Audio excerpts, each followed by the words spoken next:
no surprise that I love Mörk Borg. I think the rule set is fun. It's very rules light. It's fun to just pick up and play. The theme, while it didn't sell me initially, the more I play it, the more I like it. I love the zaniness. I love the brutality of the system. So when Death in Space was announced, using that same core kind of Mörk Borg engine or rule set, I should say, I was immediately sold because sci-fi RPGs are kind of my jam. And so I have a early copy of Death in Space. I want to take you through it, tell you what I think, and I'll give you my thoughts at the end. Stick around. We're taking a look at Death in Space.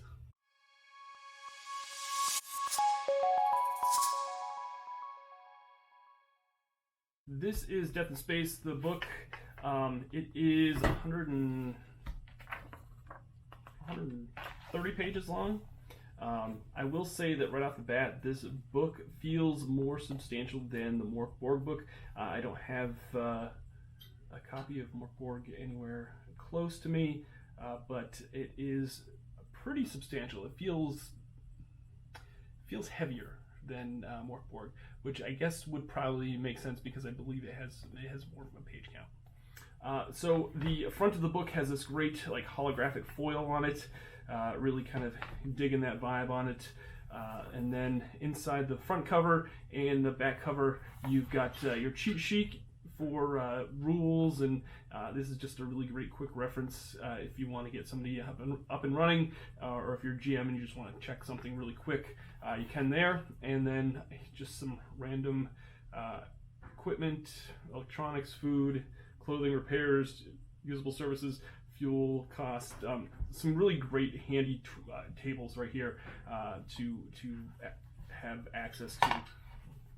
The first part of the book, it basically goes into an introduction, character creation, hub creation, which is like your spaceship or your space station. You can pretty much a hub stands for either one of those.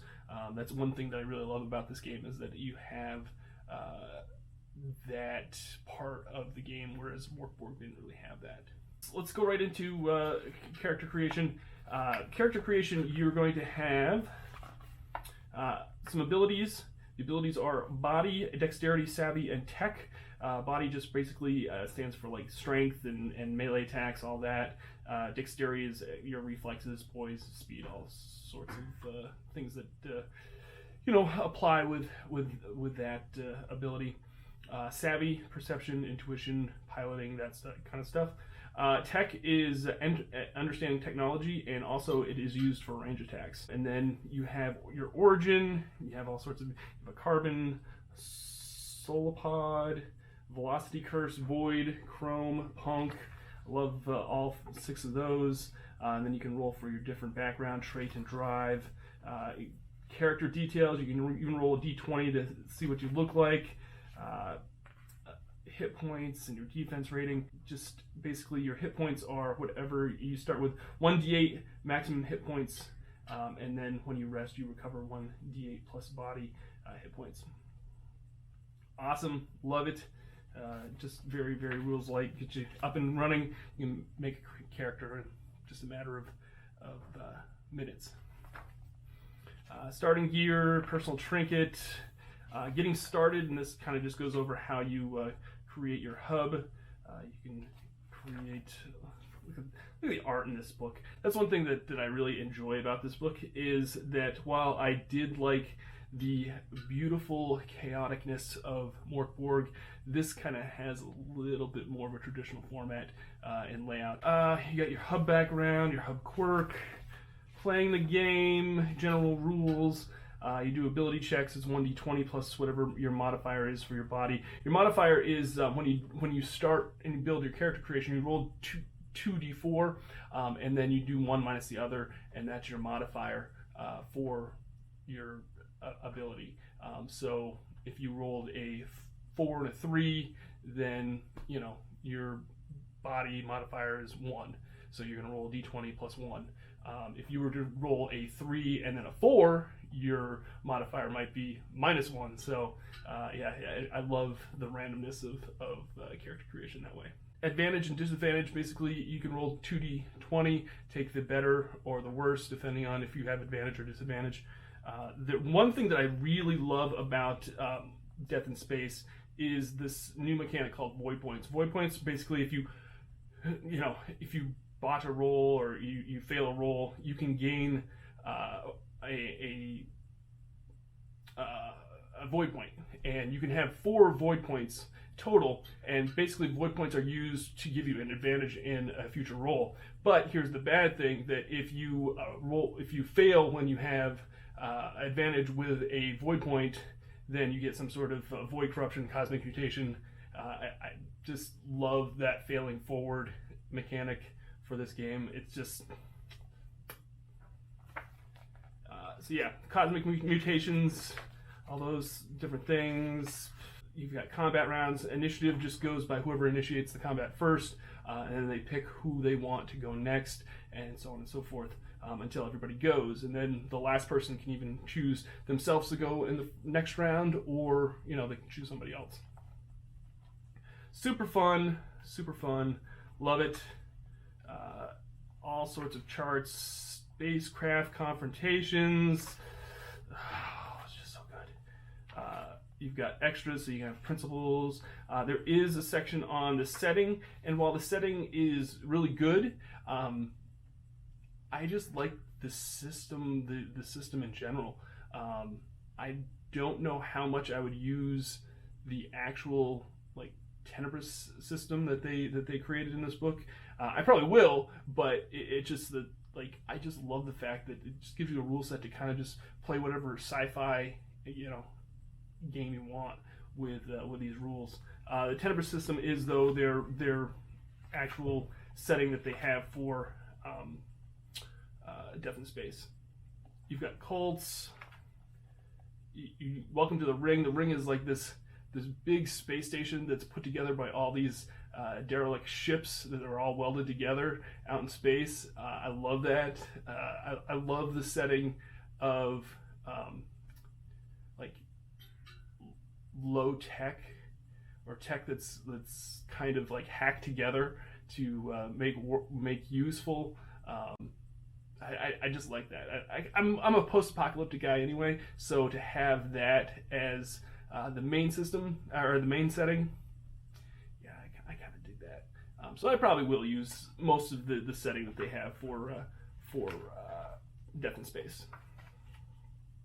Just a lot of different things. Then they even have a bestiary, which is Creatures of the Abyss, which is I think it's the last 30 pages or so. Yeah, probably about the last 35 pages, I guess, are creatures and triggers, obstacles, just all sorts of random charts and tables, just so that for GM you can get up and running. From page 78 to page 90, you've got an adventure called Welcome to the Ring.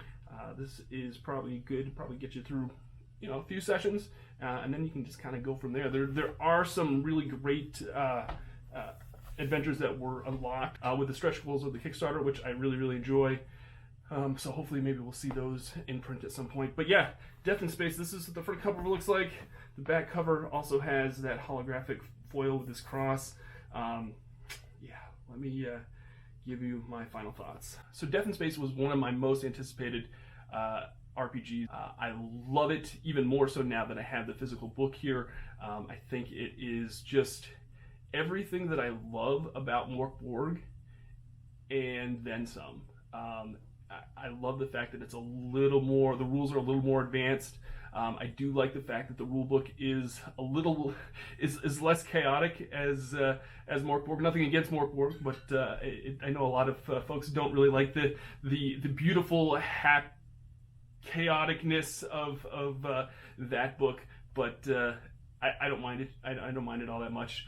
This book is definitely laid out more in a traditional manner, which I think if that's one of the reasons that turned you off from Mörk Borg, you should definitely pick up Death in Space, or at least try it and see if you like it, because I think you're probably going to.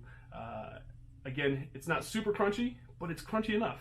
I think it's that great mix of of rules and story, and it just, everything keeps going.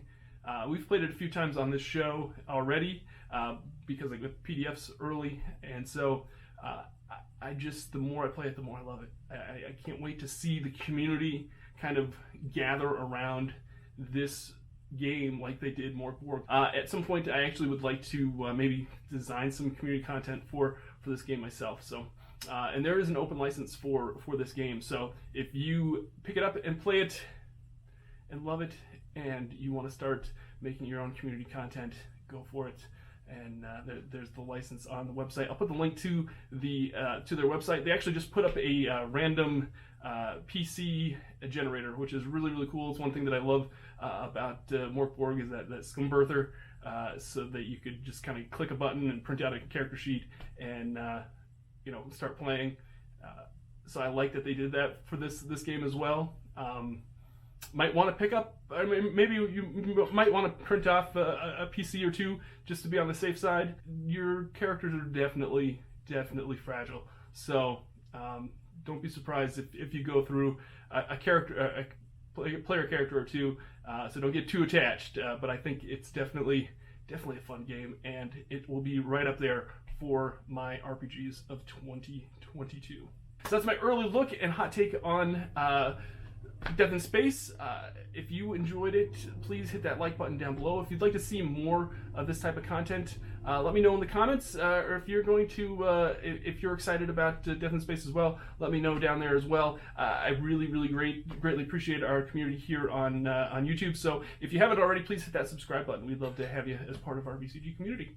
All right, this has been Victory Condition Gaming, because winning shouldn't be the only victory condition when you get to the table. We'll see you next time. Bye now.